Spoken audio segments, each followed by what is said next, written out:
Well, hello everyone. Oh my goodness. Thank you so much for showing up today. I can see your comments here. Thank you for everyone who's writing in there. Please tell me if you can hear me, see me, everything is okay. Just say yes, thumbs up, whatever you can in the comments there. I'd really love to know. It looks like we've got people joining from all over the place. So I'm really excited about that. I'm also really excited from all the people that I can see that are joining from Canada, because of course I'm from Canada.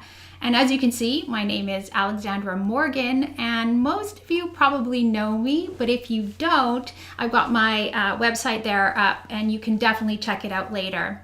The other thing I want, awesome. Okay, so I see lots of yeses in the comments. I know that there is a bit of delay on the video, so that's why your comments will probably come a little bit late, but I can see that everybody can see and hear me. Awesome, so thank you so much for mentioning that. Yes, all over the world, everyone's from all over the world, and I just love doing this. Okay, so we only have about an hour today. And I have a really tough time sticking in with that hour, so I'm definitely going to try to keep it that way. I tend to go over a bit, but I'm going to try not to. So I do have a few things that I want to tell you about, because I can already see in the comments that people have been mentioning some of my courses and online classes and stuff, and I just want to make sure that everyone is aware of what's available to you first, and then we're going to get into your questions really quickly. So the first thing I want to tell you about is my Fitting Essentials class, and lots of people have already sort of mentioned it in the comments there.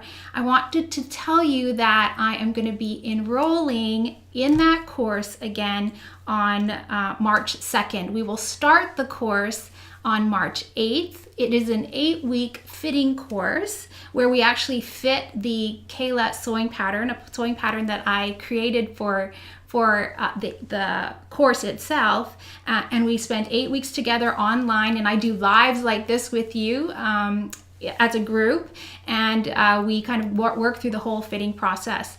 There is a link in the description of this video that will take you to the waitlist page. So if you are interested in taking that course, then by all means you can just click that link and sign up for the waitlist, and you will be notified as soon as it's available to you. I do want to mention also that we've been talking a lot about pants in the last little while, and I can see through the private Facebook group that I have that a lot of people are kind of really diving into fitting pants a lot now. And I am planning to develop a Fitting Essentials course specifically for pants. I'm actually in the development stage right now. So I'm working on a sewing pattern that has all the balance lines on it, and I'm going to be developing the videos and the online course. Of course, this takes quite a bit of time, as you might be aware. So it is probably not going to be launched probably till the end of this year or possibly the beginning of 2022. So there's a bit of a wait, but you know me, I like to really do a good job and be able to give you as much valuable information in the online courses as I absolutely can. I don't throw things together. I research them and refine them before I present them to you. So there might be a bit of a wait for that one, but honestly, it will be good when it does get finalized. People have also been asking about pant drafting classes as well. So this one is like most people want the fitting course first, and since I'm one person doing a lot of things all at once, I can kind of only do one thing at a time. So my core idea is that I will be developing the fitting course for pants first, but I had an idea that possibly, if I can kind of swing it, what I might try to do is a virtual class on drafting pants. Now, this again won't be till later in the year if I do it at all, but this is something that I'm thinking about doing. So you can tell me in the comments if you think that's a great idea or if I should just put that on the side burner and work on fitting pants. You guys can let me know, because really everything I do is based on what your needs are, and I try to really help you with anything that you really want to spend time and learn. Okay, so that is about the pant drafting class. And Marilyn asked about my online courses in general. I have 2 on-demand online courses currently available. There is the custom fit, the custom stretch knit block is what it's called, and I have designed to fit the bodice block. And these are the 2 courses that you can buy at any time, and you can take them at your own pace whenever you want. So by all means, there are links again in the description of this video that will take you to any of those classes that you can check them out, see if it's for you, and if not, that's fine too. More questions about the sewing patterns that I have. So as you know, I also carry and develop digital sewing patterns. And I'm kind of in a transition stage right now where I am trying to build the size category for it. So I have one pattern that is currently available in sizes 12 to 24. And I also have that pattern available in sizes 2 to 14. So these are the new sizing categories that I am going to be working on. I only have one pattern that's in that sizing category, but as I build the pattern line further, I will be adding more of this sizing information to it.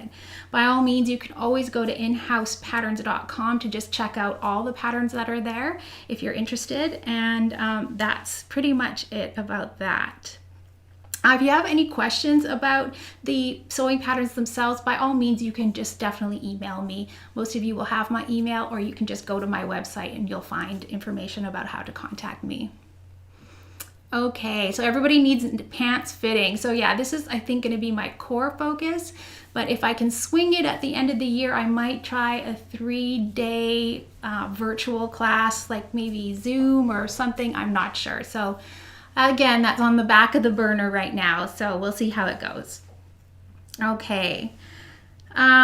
Bridget asked about whether I would be writing a fitting book. Now, this is something I would love to do, but as it stands now, I honestly feel like the videos and the courses that I'm creating are far more valuable because they actually take you through the process in a hands-on way. So rather than a book, which you can kind of just, flip through and you tend to kind of not actually spend a lot of time actually studying the process in the book, I honestly feel like going through the fitting process in a step-by-step fashion as we do in the Fitting Essentials course, you learn so much more by actually implementing it. So that's what I wanted to say about that. I would love to write a fitting book. I'd love to have my name as an author, but I see the value in the videos and the online courses is much greater for you. You'll get more benefit from it, in my opinion. You tell me if that is something that you agree with. So Ashley says, I would agree the interactiveness of a video and virtual class is much better than a book. Now I know that most of you, there's a lot of people who learn by reading as well. So that's one thing that you should know, that I always have PDF downloads and information that is actually written out as well in my courses. It's not just all video. And if you are in the Fitting Essentials courses, the 8-week course, you actually get an interaction like this with me in terms of with the entire group of people. So that's, again, just an added benefit. I'm holding your hand sort of as you go through the process. Yeah, a lot of people are saying they agree, so that's great. Thanks, Leslie and Lily. Yes, and also Chris mentions this, and I think this is true. There are a lot of really good fitting books that are available already, and I've got 2 of them here that I wanted to show you.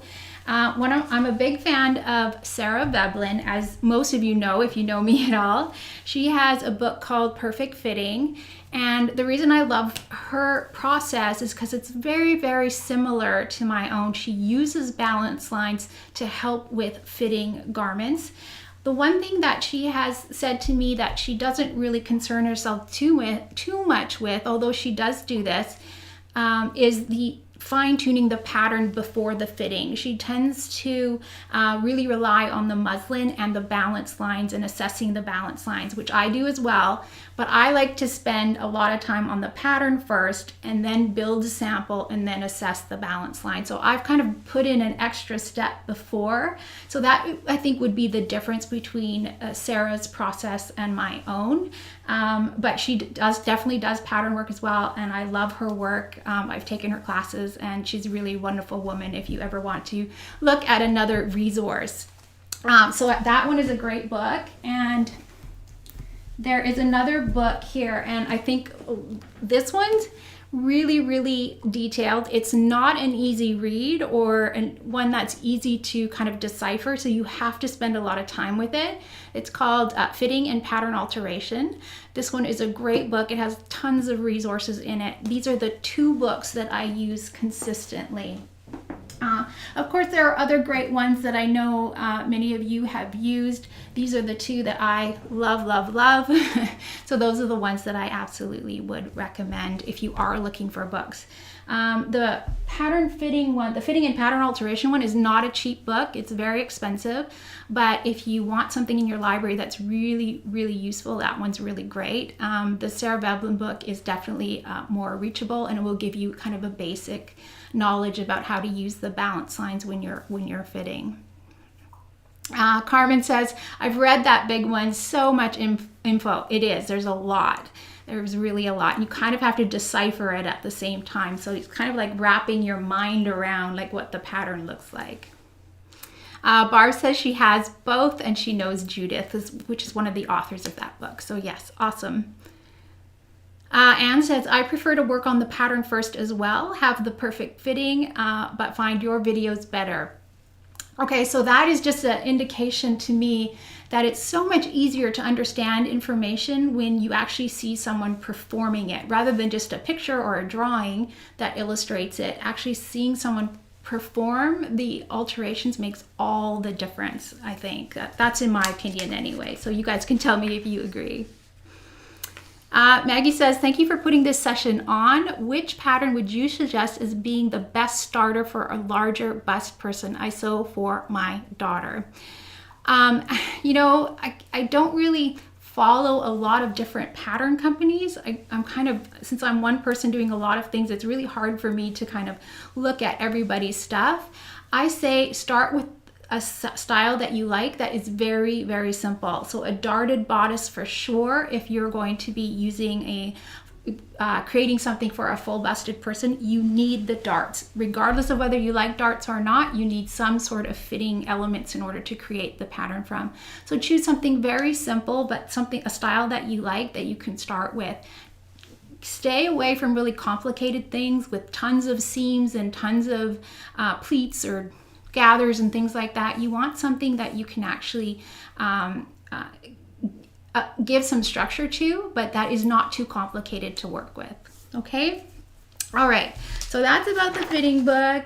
And I did want to mention this because Stephanie actually entered something for this Q&A session. And what she said is, your tutorial videos are so easy to understand and professional. How much work goes behind the scenes for just one video, and does anyone help me? No one helps me. My husband does help me upload with YouTube. He is still working full-time, so I mean, he jumps in when he can. He also manages some other parts of my business, like the financial and all the yucky stuff that I don't like doing, which is really fantastic. But the videos themselves are done by myself. So I research, I film the videos, I prepare for the videos, I edit the videos, and then I actually create the blog posts and the posting of the videos on the blog that I have at inhousepatternstudio.com. Now, that takes, for one video, about 3 days. One video takes about 3 days. So you might be seeing a 10-minute video, but it takes me about 3 days to create that video, which is probably too much time.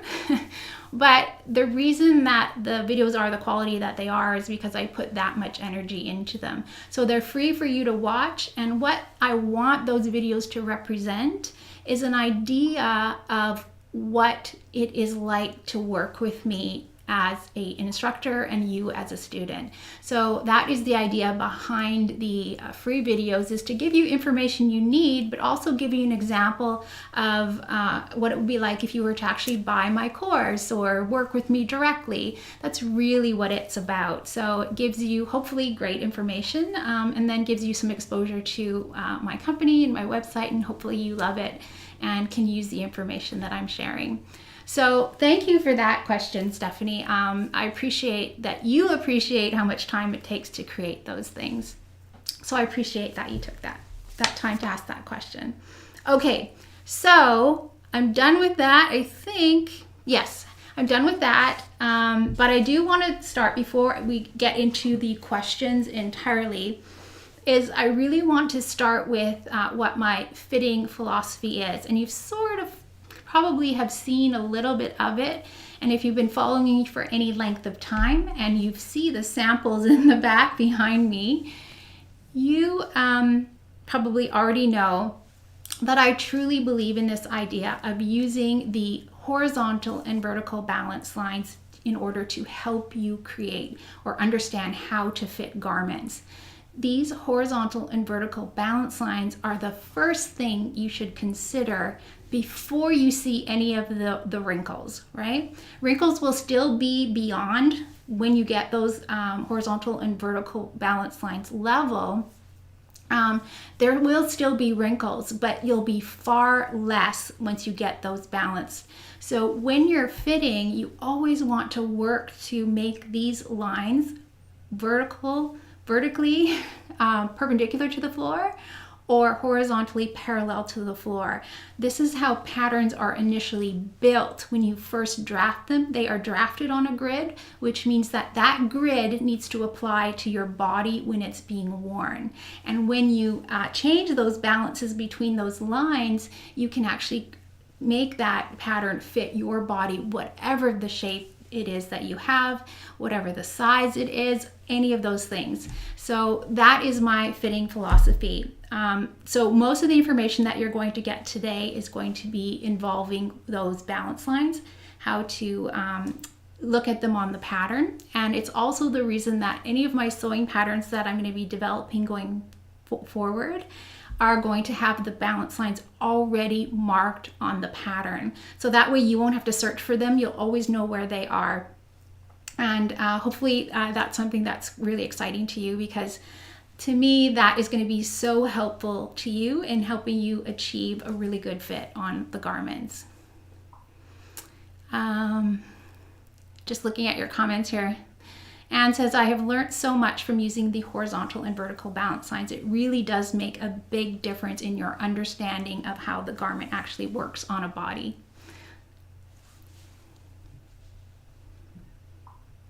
Okay. All right. Okay, so that's the fitting philosophy. Okay, so what I'm going to do is I'm going to be showing you some patterns. We are going to talk mostly about pants today, because I know that was a really tons of questions came in about pants. So I want to make sure I cover as many as I can there. And then we are going to look at a little bit of bust fitting information, and we're going to do some general fitting. And like I said, I'm going to try to keep it in an hour, but I can see I've already used almost 20 minutes in that. So let's get started. So the first thing I wanted to talk about was bust fitting, and this is one of the questions from, I think it was Anna. Yeah, Anna says, the usual recommendation for finding your cup size for bust adjustment is to use the difference between your high bust and your full bust. Are there any common cases where this formula won't be accurate? And Anna, yes, there it is. That formula of the high bust and the full bust difference between the two doesn't work for everyone. And that is simply because sometimes we have wider backs, more muscular backs, more rounded backs. So that is kind of being taken into the measurement of the upper bust measurement. And so it doesn't always work for everyone. So I want to tell you about something that's coming up and I'm really excited about. I've created 2 videos specifically for the Australian Sewing Guild for their, what is it called? Their autumn sewing celebration. On March 27th, they are going to be having a virtual event, so anybody can join in. And I'm going to have 2 videos available for you there. The first one is there's 3 ways to actually determine your cup size. And I have done an entire video on it. It shows you all the 3 ways, and I've even got a download for you during that time. So I hope that you will actually tune into that, because definitely that particular one way of doing it doesn't work for everyone. And I've got 3 ways in that video. So I hope you'll watch for that. Pieta is asking, please review determining cup size in order to make the right full bust adjustment. So if possible, please speak in using centimeters. So basically, a bust adjustments go by 1-inch increments. And that's because the assumption is that for each cup size, the projection of the bust projects by a 1/2 inch or 1.25 centimeters approximately. So if each bust is projecting by a 1/2 inch, that means across the front of your body, you're going to have a total of 1 inch extra for each cup size you are over the pattern company. So if the pattern company has, their pattern is a B cup size pattern, and you're a C cup, that means you're going to have to make a 1 inch or 2.5 centimeter total bust adjustment, which means 1/2 inch or 1.25 centimeters on each side of the front. So tell me if that makes sense.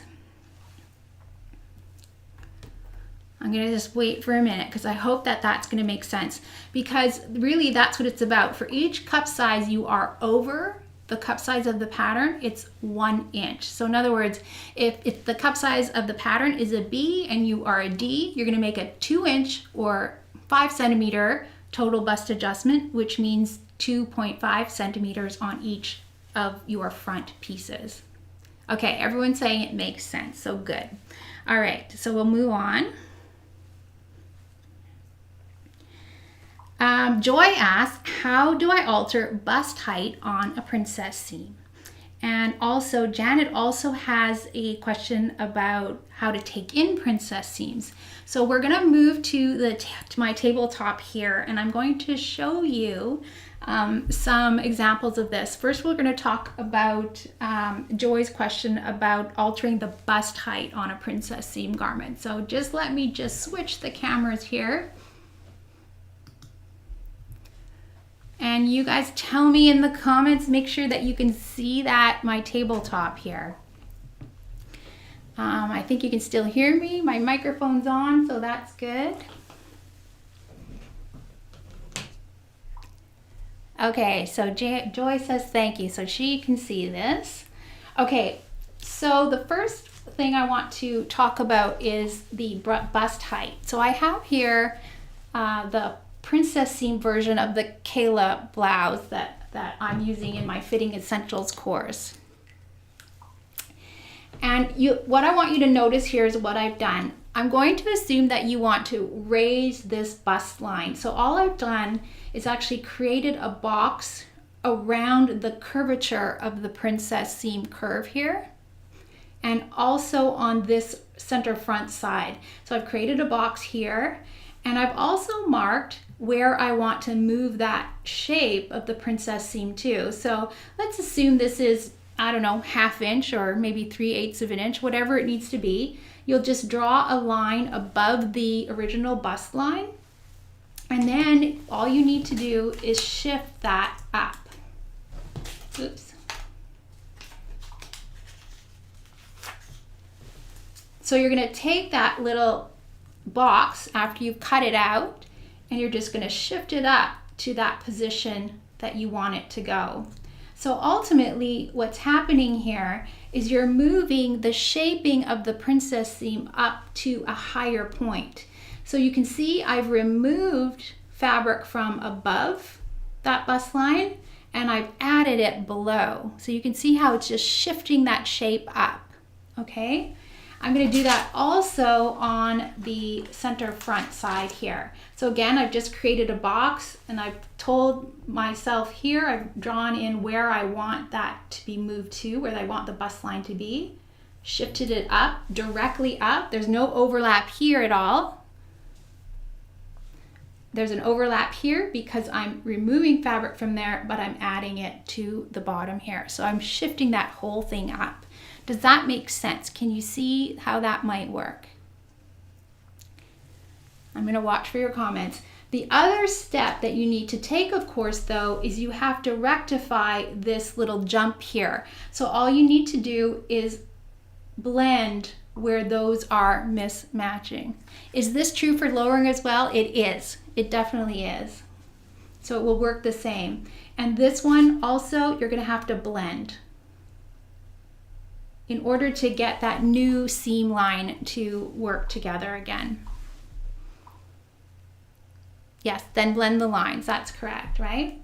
Okay, so the only other thing I want to mention here is if you raise the bust line on the front and you are using this balance line system that I like to use, I want you to make sure that whatever you raise the bust line at the front, that you also do that at the back. Now, it may not mean that you have to change the shaping at the back, but you do have to move the bust line so that it will match at the side seams. So I hope that makes sense. You want to make sure that, you know, whatever you're doing to one set or one side of your body, that you are accommodating it if you need to on the other pattern pieces. So make sure that that is something that you are always looking for it. Every pattern alteration that you have is going to cause a reaction in some other pattern piece many times, like a lot of the time. So I want you to always be thinking about, after I do this alteration, what pattern pieces, what does that affect on the pattern pieces that are joined to it? So always be thinking about that. Okay? So, and I think, let me see, who was it? I forget the names as I go by. So Janet asked how to take in a princess seam. And I've got an example of that. Now this is, I have to tell you, is kind of the pattern making way, okay? So I'll just let me move this. And I always like to do some pre-work so it doesn't take so much time, but so you can see here I've actually slashed my pattern piece. But the quick and easy way, if you want to call it that, to take in a princess seam is you're basically going to just take your kind of shave it off of the seam lines. But if you know me at all, you know that I don't like to do that. I like to keep the seam lines of the pattern intact unless I absolutely have to change it. I like to keep it as it is and then make my pattern alterations internally. So what I've done here is I have slashed just inside of the seam line of both the center panel and the side panel here, and I slashed through up to the bust line and then to this point here. Now I know this example of the princess seam might not be what you're working with, but the idea is kind of the same. So what I want to do is slash up. You're going to leave a pivot point here. Okay, so you can see here when I did that. And then I'm also going to cut through to this like right through the curve of the princess seam here. And what I want to do, if I want to take in a princess seam, I'm going to shift this section to match however much I need to take it in on each side. And then this piece, which I've got on a hinge here, I'm just going to meet to this line here where it intersects. So in other words, you can see how I haven't disrupted my seam here at all. Because I've done everything internally, I still have a pretty good looking seam line. So I've removed from this side panel area. Now I have to do exactly the same here because you have to adjust both seams if you're taking in a princess seam. So once again, I'll just simply mark how much I want to take it in. I'm going to shift this section of the pattern over. And again, you're going to notice that I'm working parallelly and horizontally. I want my horizontal lines to match up, which I can see they're slightly off, but you definitely want to make sure that your horizontal balance lines are still all lined up when you do this shift. Same thing with this one. So I'm removing fabric here. And then I'm going to take this little wedge piece, because once again, I have a hinge right here. And I'm just going to shift this until my seams match again.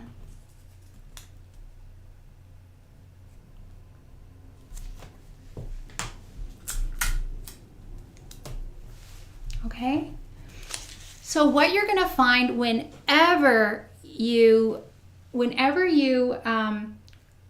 change a princess seam line, what tends to happen is you're going to lose measurement, likely from this curve here, and you're most likely going to gain some measurement here. And that's where that easing of the princess line sometimes might have to happen.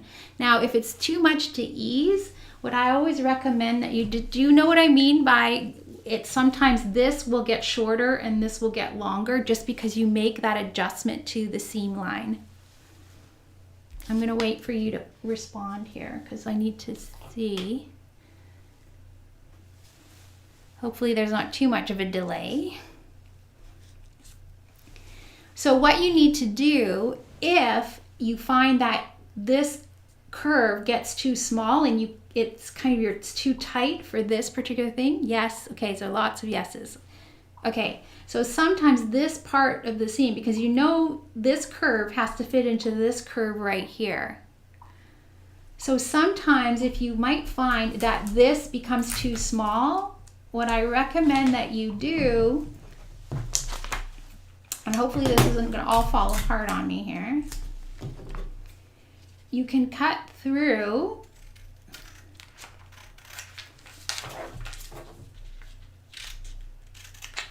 your side panel princess seam here, and if this becomes too short, you can just open this as a slight wedge to give yourself more of seam line length on this side, so it will actually fit into this panel again.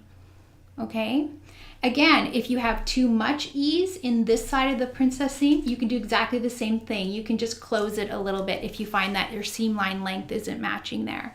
Again, it's just a pivot point at the side seam. You will likely need to true up your side seam. In other words, draw a cleaner or more fluid line. But it's a great way to make sure that those two pieces are going to match together. Is that clear for everyone? Give me a yes if it is. Hopefully it is. Is there a standard amount of easing per cup size?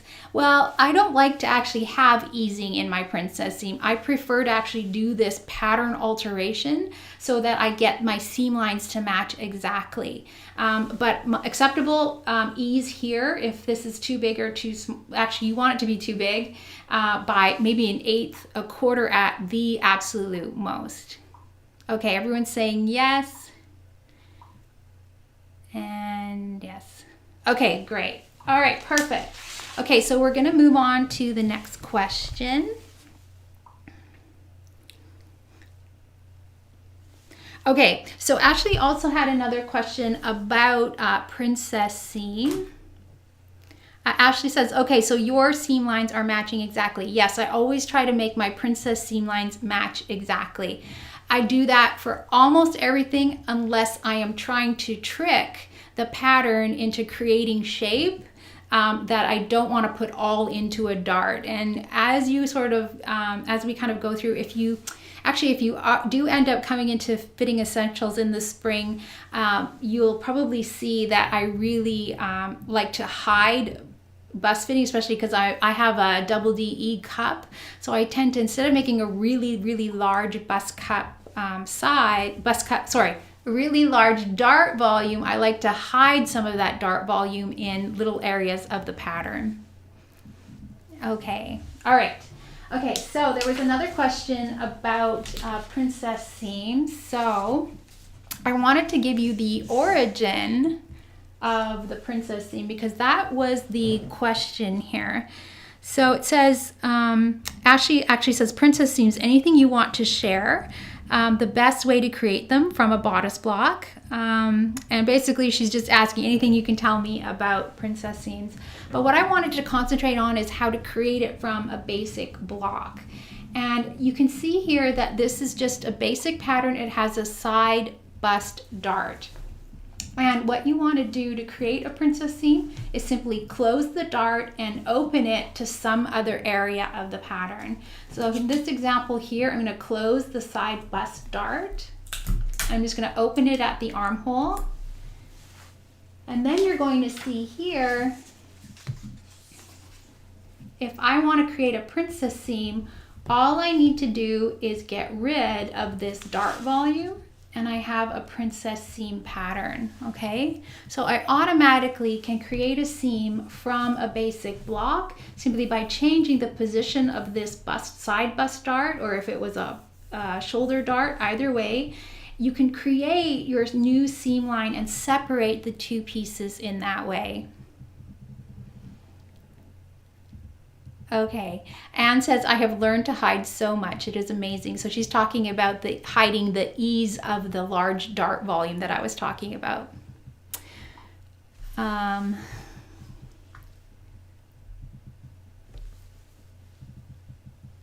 Okay, let me see. Yes, okay, so this is just a really, really easy way to think about how a princess seam is actually created, okay? So that's the important thing. And then I think she even asked about how to make a bust adjustment. Now this is an example of a bust adjustment for a princess seam style.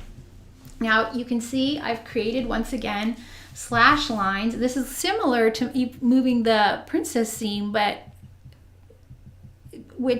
you are actually only making it on the side panel. And the reason you only make this bust adjustment in terms of the width on the side panel, it's usually because it's the bust projection that you're worried about. So in other words, I've just created a slash line that again goes from this point here to the bust line and straight down. I've shifted it open here, and I've added more length here. Adding more length to this part of the princess seam means that I need to open up the side panel here. So this is an example of the full bust adjustment for a princess seam. So I just quickly wanted to show you that so that you can see how it can change how the size of the pattern and how much bust projection there is. Your added length becomes right here over the bust where you need it normally, okay? And of course you're getting your extra width, and your extra length is happening here on the princess seam. There are other ways to do a bust adjustment on a princess seam, but this is the one that I like to do. Sometimes you can split it between the side panel and the center front panel, depending on how you want that princess seam to sit on your body. Okay, all right, so I kind of handled the princess seam questions, and so what I'd like to kind of move into now is pants. Let me just come back to you for a minute so that you know I'm still here. How is that? Let's kind of sum up that princess seam area. Let me know how you guys are feeling about those princess seam little lessons that I shared with you.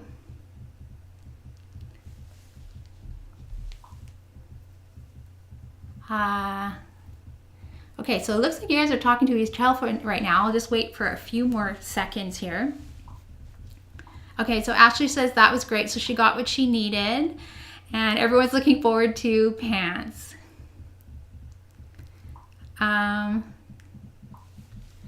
Okay, so Joni, I think, says if high bust measurement is much smaller than the bust measurement, for example, a double D or a triple D cup, is a princess seam better to go to the shoulder or the armhole? Quite honestly, it depends on the shape of your breast, but I find that if you are a large cup size, the princess seam works actually better from the armhole, like the one that I showed you. Because what I find with the princess seam that comes from the shoulder, if you're quite large breasted, you end up with quite a void or a kind of a concave curve between your shoulder and your bust. And so what happens is you get this feeling of there being too much fabric kind of sitting on top of your chest. So I find that when you put the princess seam here, that that kind of disappears. This kind of just sits a little bit better on your body. So that's my personal experience. So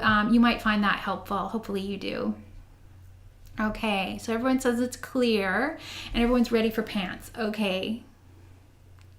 Okay, perfect. Okay, so let's start with pants. Can you do a full tummy adjustment on pull-on pants? And if yes, then how? So yes, you absolutely can. And I actually have a video tutorial on that already. And any video tutorials that I mention here today, when I post this on the blog, I will definitely put links to these things, so just so you know that. But if you go to inhousepatternstudio.com, you can actually just click on the sidebar and there is all the tutorials that I have about pants. So you can definitely look in there. I've already done a video on that, so I hope you'll check that out. Valerie asks, what do you consider the most important first step in crotch alteration when attempting to make pants that fit? So the crotch alterations really are a combination of alterations because it's going around a very dominant concave and convex curve. So you're dealing with all kinds of shape in that crotch area. The crotch extension and the crotch depth, so in other words, the distance between your waist or the top of the pant and the crotch level, and the depth of the crotch extension is going to be your two major things. And the trick of this is that they are connected, right? So the crotch length, meaning the total rise from front to back, or the total rise from front to just the inseam, those two things are connected. So you kind of have to work with those two things, or three things, I guess, in tandem, working together to figure it out. Now, what you might want to try doing is working with the crotch extension first, making sure that you have enough width in the crotch extension in terms of how much goes into the depth of your body. But again, it also is in combination with where this crotch level is actually sitting on you. So if this crotch is too short, you're not going to understand if you have enough crotch depth. So yes, so the crotch extension. I always get those, probably notice I get those terms kind of all mixed up. So if you're confused, I don't blame you. Tell me if you are. So this is also where, I can point this out now, because this is also where your balance lines will come into play, because you'll know if you don't have enough crotch length if everything is pulling and everything is, oh yeah, it just popped, there we go. If your balance lines are angling down, it usually means that you either don't have enough crotch length or enough crotch depth. So you have to play with them in tandem. So to me, that is kind of the best answer I can give you. Just looking for your comments here. Okay. Got it. Okay, so as soon as I hear got it, I love that. So Yukio says, I watched your video on pants for the tummy adjustment and still confused on how to judge the amount to use. Could you do an example? Amount of the tummy adjustment. It's really about testing, right? So if you need a tummy adjustment, usually what you'll find, you'll get probably drag lines pointing to your tummy, right? They'll be kind of like strain points. If you let the center front go, what will happen is it will want to gape open. Okay, so that's how you'll know. And then you can actually measure how much is it asking for? How much is this strain that you're seeing across your tummy asking for? And then you can kind of decide. And you may not be right the first time. It may take you some time. It may take you a couple of times to figure out the exact amount. But if you kind of just allow the sample to relax and go where it wants to go, you will be able to sort of assess how much the change needs to be. Okay. And the other thing, again, you can also, if you do have your balance lines on your pants, you can use your balance lines to tell you as well, right? If they're coming in toward the, I want to make sure that you can still see me and hear me here. So if your balance lines, it's hard to demonstrate on this because they fit, but if your balance lines are coming in, then you know that you need more fabric in the front in order to bring those balance lines out and to be parallel to and perpendicular to the floor, right? Which is what you're always looking for in that center line of the pant. Okay, so Yuki's got it. So Yukio's got it. Sorry if I'm not saying your name right, I apologize, but it's a beautiful name. Okay.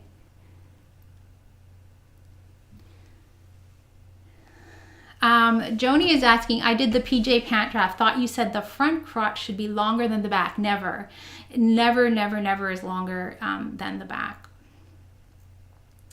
Not the crotch. I think you're talking about the inseam. So yes, the inseam of the back will be shorter than the front inseam on the pant, not the short. Shorts, the inseams are generally the same because they're short.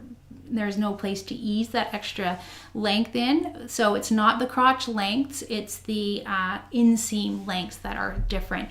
Only by usually a maximum of about 3/8 half inch in a pant.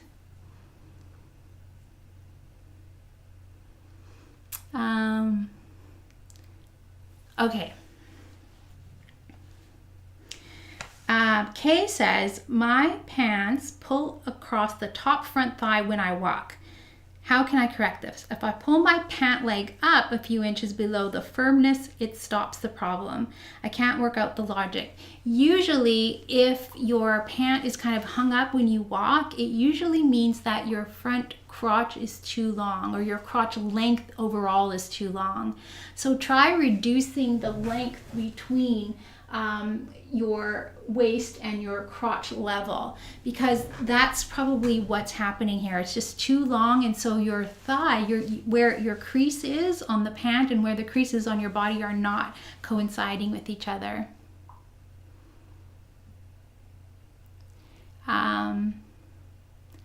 Just looking at your comments. Okay.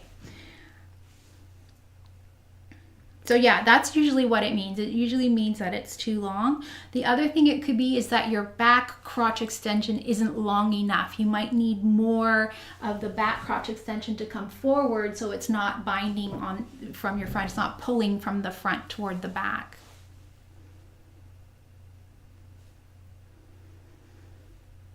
Okay, Patty is asking about an athletic thigh adjustment. And I do have an example of that, so let me see.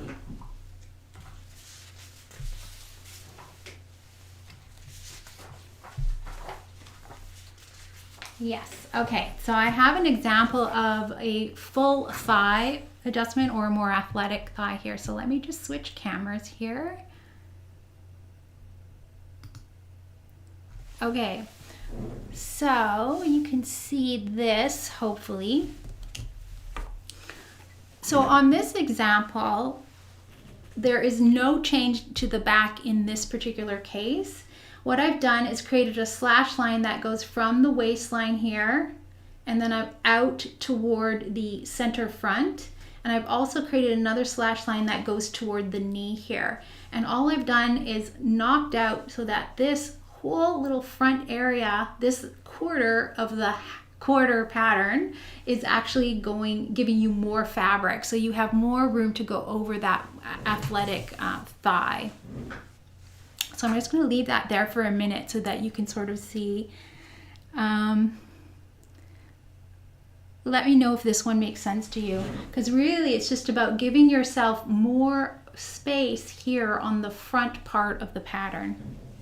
Now, if you joined Fitting Essentials in the last 2 years, the 2 previous years, you actually have this in your, I think I gave as a free thanks for joining gift was the pant fitting guide, and this is actually in there. Okay.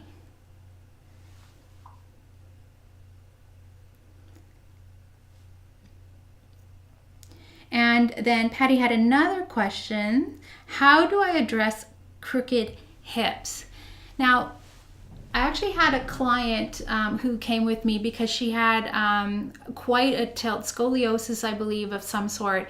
And we had to actually make 2 different fronts and 2 different backs in order to create the pattern that would hang balanced on her. So that is one thing that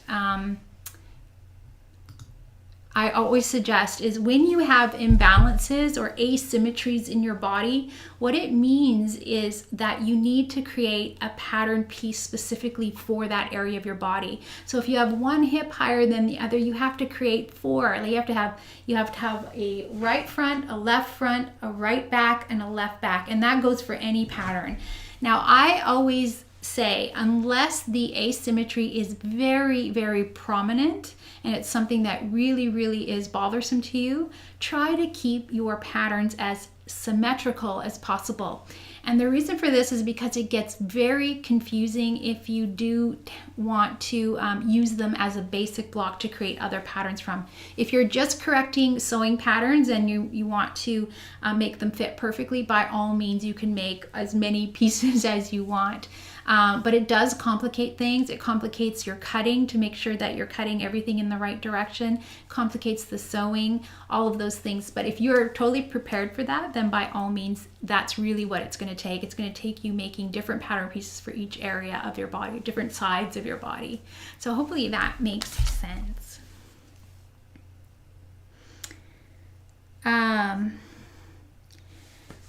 So Carol asked, how do you adjust the pant legs for a forward pelvic tilt or locked knees? Again, I have an example of that as well. So I am going to show you that.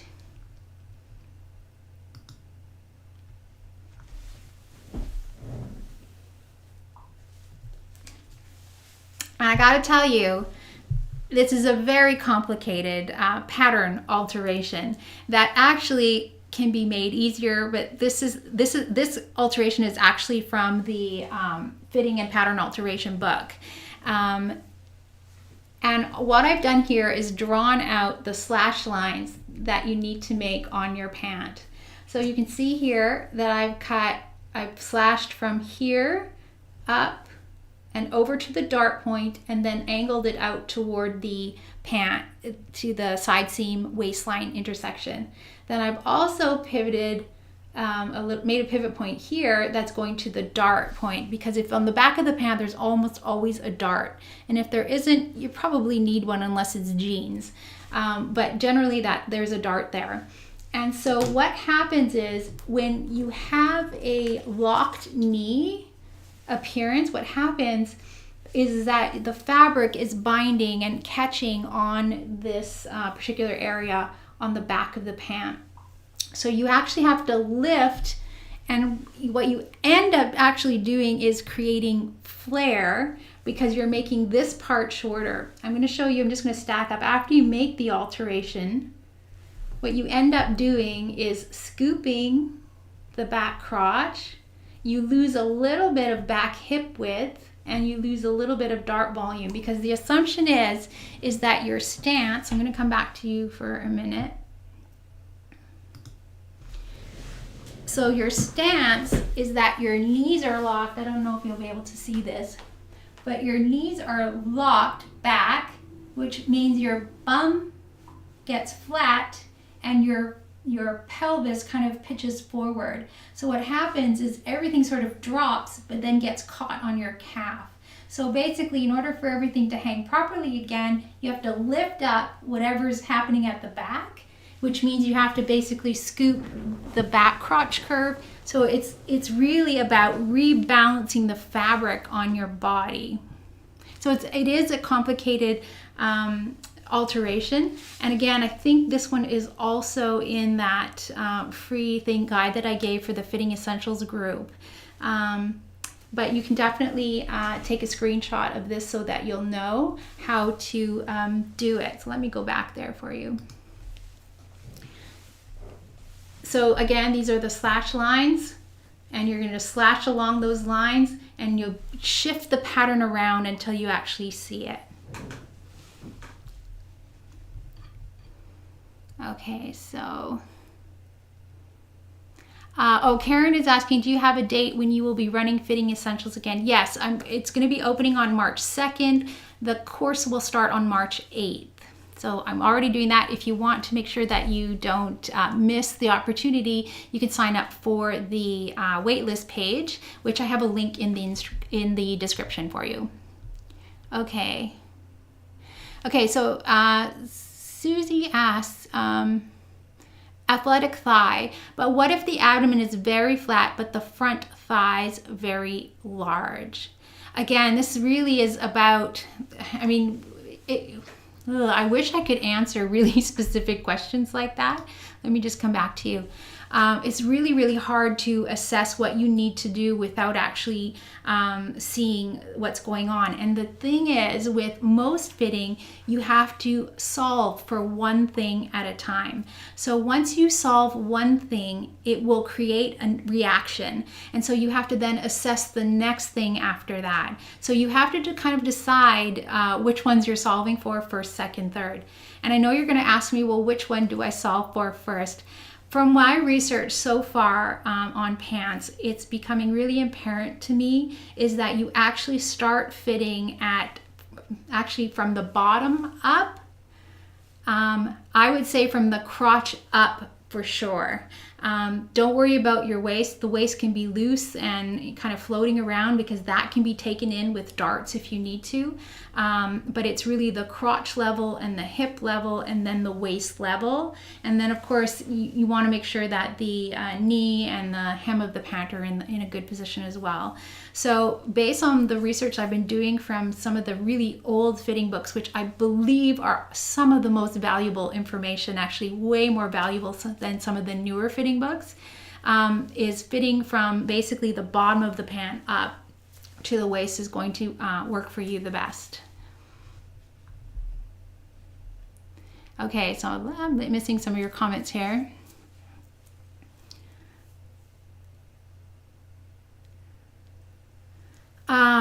Yuki asked, this is a good question actually.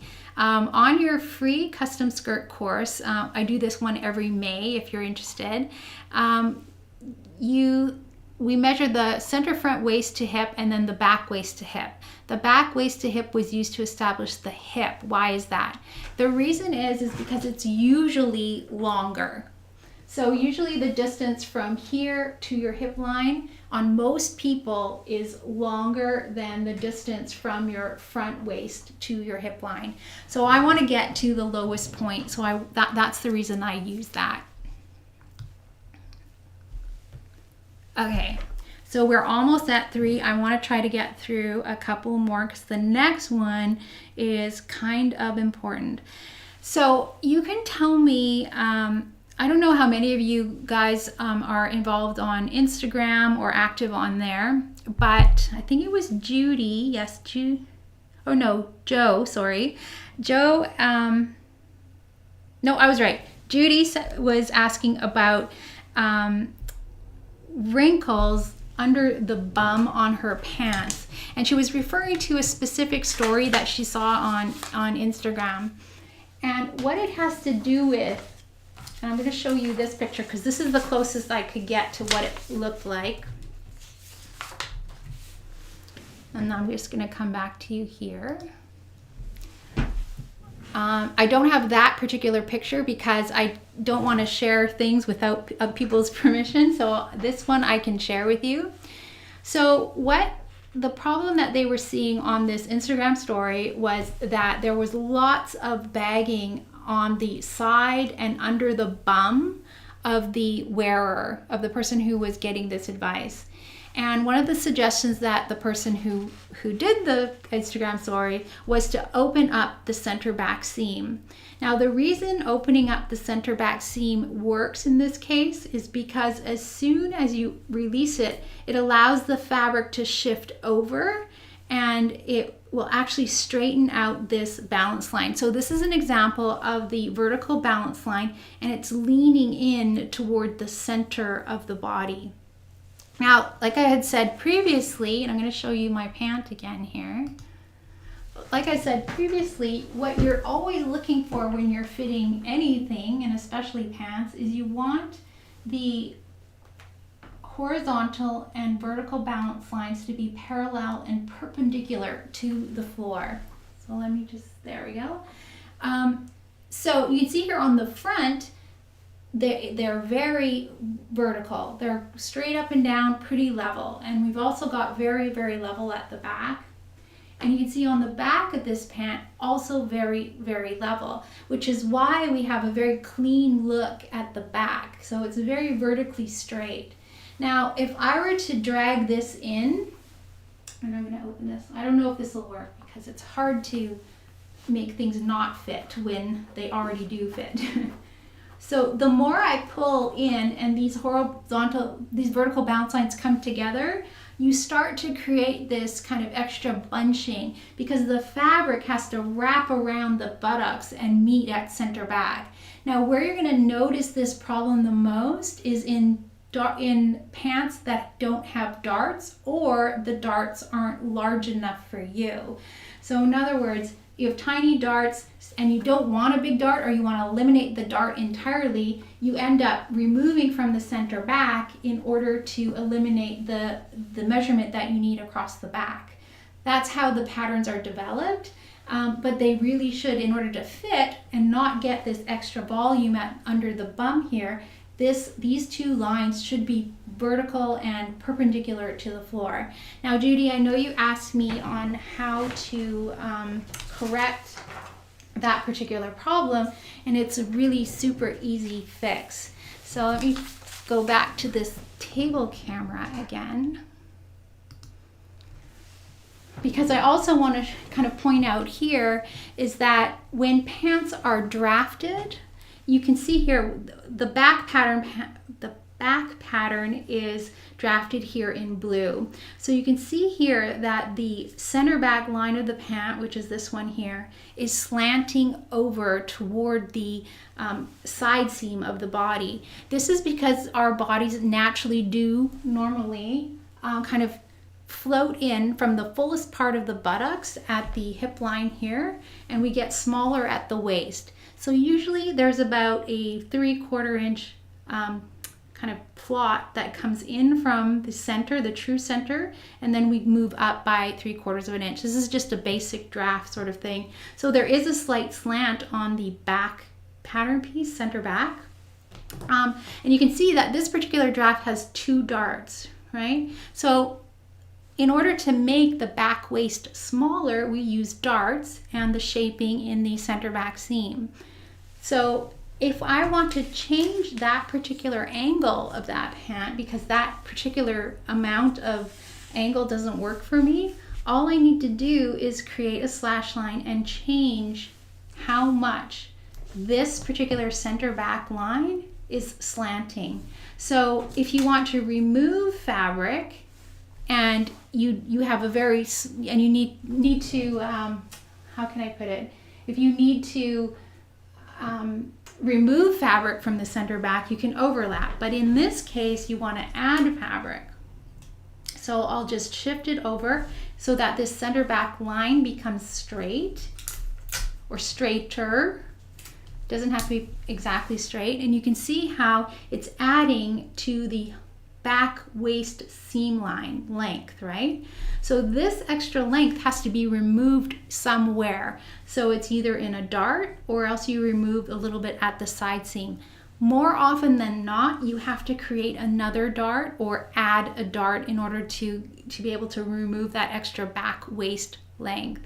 But this will actually allow the garment to hang better from the waist down, and it will eliminate some of that extra kind of funniness that will happen if your lines here are not perpendicular to the floor. So you're going to eliminate some of this extra stuff that's happening at the back of this pant. Okay, So I'm just checking your comments here because that was a little bit long-winded. Okay, I'll wait for you. But that's the best way I can explain it, so I hope that makes sense. So like I said, if you need to make sure that these lines are vertically straight on your body, you may need to add measurement to your waist. To remove that measurement, you either remove it from the side seam or you add a dart or a second dart if you need to. Okay, so Dash says, thanks for asking this, Judy. Something more to test for me. So yes.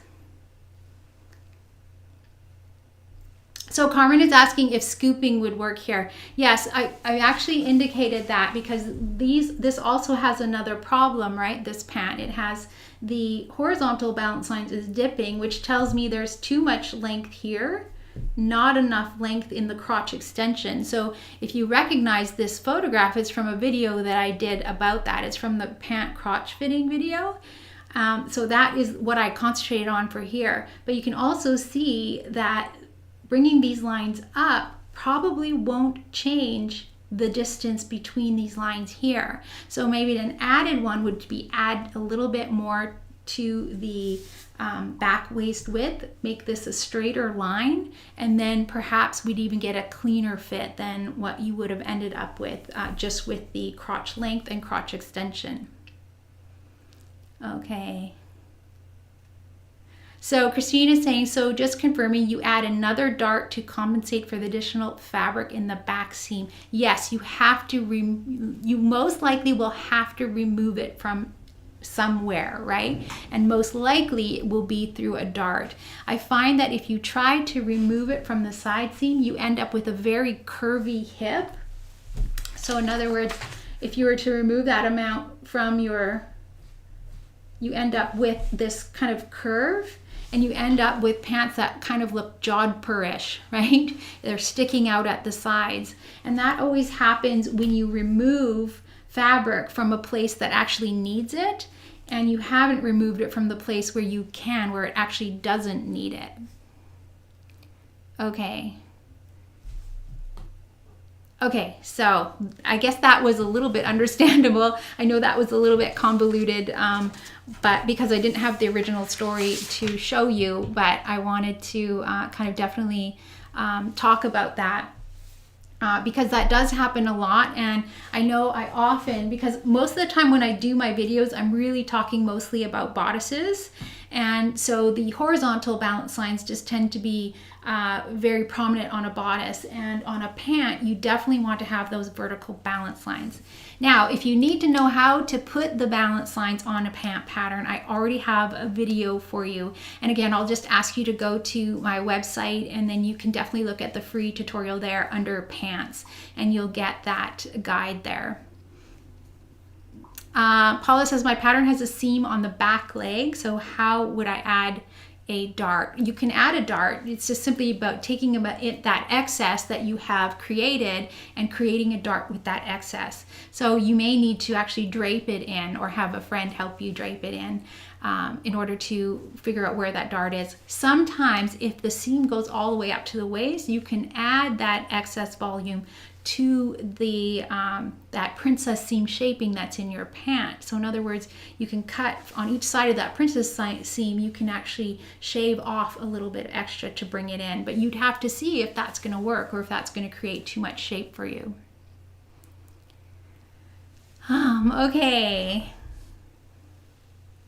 Yes, so yes, what it means is you'd put an extra dart in next to the dart that's existing there already, or if there isn't already a dart, you can just add a dart. And again, draping it in would probably be the easiest way for you to do it if that's possible for you. Okay, so there's just a couple more, and I know we're past our point here, but I just wanted to cover a few more. I think there's 2 more pant questions I want to just finish up with.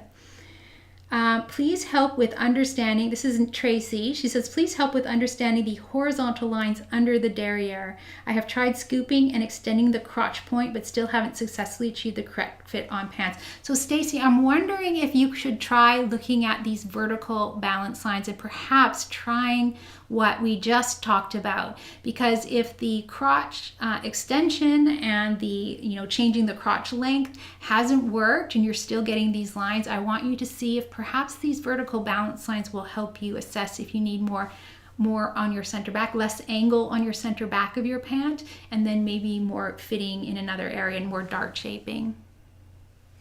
Anne says, pant fitting class coming up soon, I hope. It's going to be a while, and I'm sorry to say it does take me a while to put everything together, but I am definitely going to be doing it.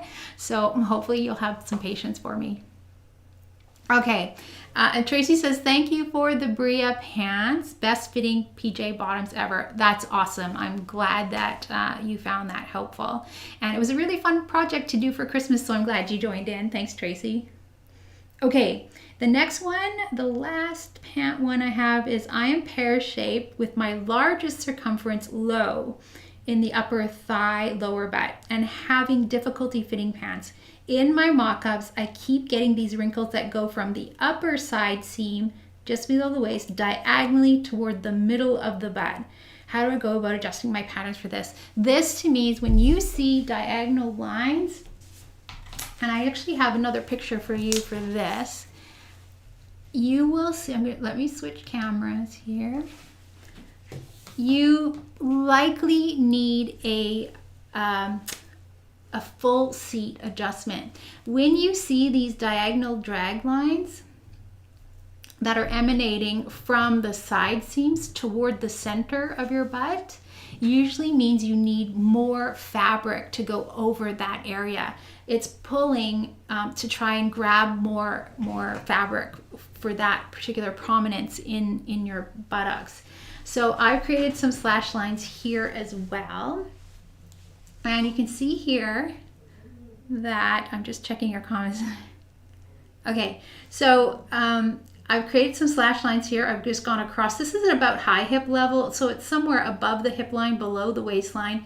I like to use the dart point because your dart point can become a pivot point, and up to the side here. So I have a pivot point here as well, and then I have a pivot point here, and I'm slashing through the dart, center of the dart. I'm also slashing from somewhere in between here to the knee level, and then I've just got a little extra slash line here if you need it. This one you may not need after you've done this, but it's just a little extra, and then you can just open up to give yourself more fabric in this area. So I will let you, if you want to screenshot that particular image, you can definitely do that, or like I said, I will have this as a replay for you. But this is what I would probably suggest for you in that case. So I'm just going to take 5 more minutes here. There are more questions definitely on my list here. So what I'm going to do, just so that we don't take your entire morning, afternoon, evening today, is we will do this again next month, and I'm going to be answering more of your questions. The other thing, let me just come back to you. The other thing I want to tell you is that when you ask questions on these things, it really gives me some great ideas for videos that I can share with you, or things that I can add to my courses. So don't feel like your question being unanswered will never be answered, because at some point we will get to it. And I want you to know that everything that you send me is of value to me. It really helps me build the courses in the way that you will benefit from them, and also the free videos and stuff, okay? So I hope that's okay with you. I just had some, I'm going to just get into the comments for another 5 minutes here, but I just want to make sure that I didn't miss anything that I wanted to tell you about. Oh, so there was a couple of things that I just wanted to mention too, regarding just general fitting. Somebody asked about how to measure yourself. I think it's, Eleanor asked about how to measure yourself. Again, I have a video on that already. It's actually called How to Measure Yourself. So if you jump into the website after we're done here today, by all means, just kind of go through it. I have so many videos already. You'll actually see, since we're on YouTube, you will actually see so many videos that are already done. So I'd love for you to just go through that list. I wanted to mention too, because I often get this comment, is that there are too many ads on the YouTube videos. This makes making the free videos a bit easier on me because there's actually paid, they're actually paid. I get paid for you watching those videos. So that really helps me a lot to create these videos. But if you do not want to see ads, all of my videos are always available ad-free on my website. So I love for you to go there as well. So I just wanted to mention that, okay? I'm just gonna quickly go through your comments here and see what I can find. Okay, Patty says, happy to be patient for your videos. They are fantastic. Thank you, Patty. I do try to make them helpful and pleasant to watch. Should I add music to them? I don't know. I feel like I need intro music. Do you think? Let me know.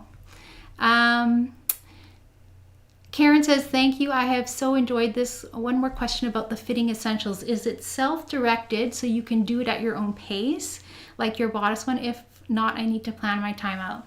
So here's how it usually goes, Karen. What I like to do is I go through the course with you for 8 weeks, and then you own the course lessons for as long as you need them. So I only can give you 8 weeks of my time to go with the course. So in other words, we'll do these things during the 8 weeks. I'm planning, maybe I shouldn't share this, but maybe 2 times a week this coming time around, going live like this so that I can share more information and clarify kind of what's already in the course. But once that 8 weeks with me is done, by all means, you have access to the course lessons for as long as you need to, so that you can definitely do it at your own pace after those 8 weeks. But if you really want to get the best benefit out of it with the, us being able to meet like this live, then by all means, setting aside that time, starting March 8th, and it's an 8-week course. So those 8 weeks, if you can set aside that time, that's going to be the most beneficial for you. So thank you for that question, Karen. And I said, thanks, Alexandra. Great seeing you again. Enjoyed taking your Fitting Essentials course in March. Helped keep me sane during shelter in place. I know, yes, it really kind of was good timing for that. So I'm glad that was a help for you. Okay, so actually people say no music, please. So, good. So yeah, I'm very finicky about the music as well, but, so I always wondered if it's missing for you guys or not. Everyone's pretty much saying no music. Good. Okay, so that's good to know. Thank you for sharing that.